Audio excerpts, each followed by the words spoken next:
Kampanye Akbar Milenial Aceh bersama Prabowo Gibran yang rencananya digelar di pelataran parkir Stadion Hadirmutala batal dihadiri oleh pasangan calon Presiden nomor urut 2 Prabowo Gibran.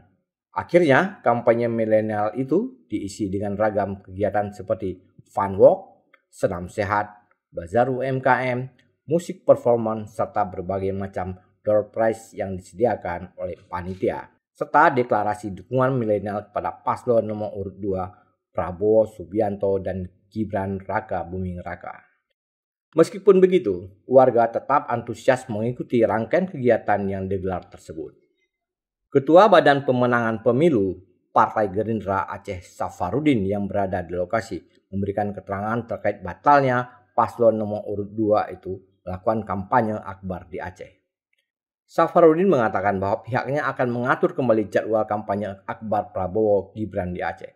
Dirinya juga membantah kabar yang menyebutkan bahwa cawapres nomor urut 2 itu sempat melakukan transit di Bandara Kuala Namu, Medan, Sumatera Utara, namun kembali lagi ke Jakarta. Ya, untuk tanggal hari ini sesuai dengan schedule yang diberikan oleh KPU bahwa tidak menggunakan pasangan calon di dalam kegiatan kampanye. Nah, kebetulan diganti oleh teman-teman milenial ambil kegiatan ini untuk mereka lakukan deklarasi di Aceh. Kalau lihat dari jadwalnya, insya Allah Pak Prabowo atau Gibrannya juga akan ke Aceh. Ini kan melihat jadwalnya, harusnya kan ini kan jadwal kampanyenya Prabowo juga.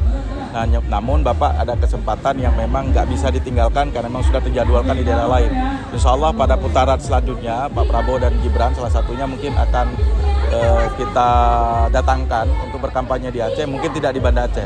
Kita cari lokasi dan tempatnya mungkin akan kami sampaikan di kemudian hari. Nggak ada. Manifest yang tersebar, saya juga klarifikasi itu adalah teman-teman dari Bapilu Gerindra Pusat.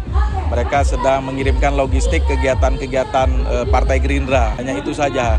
Jadi bukan artinya ada pasangan capres, baik Pak Prabowo maupun Gibran yang datang ke Aceh. Itu murni karena kegiatan teman-teman Bapilu yang sedang keliling juga. Jadi mereka berhentinya ke Aceh, terus terbang ke Riau hari ini. Terus terbang ke seluruh Indonesia juga mengantarkan kegiatan support kegiatan untuk Partai Gerindra. Dalam kesempatan itu, Safarudin juga mengapresiasi kaum milenial Aceh yang memberikan dukungan dan deklarasi kepada pasangan calon presiden nomor urut 2. Dari Banda Aceh, Lala Nurmala melaporkan untuk Puja TV Aceh.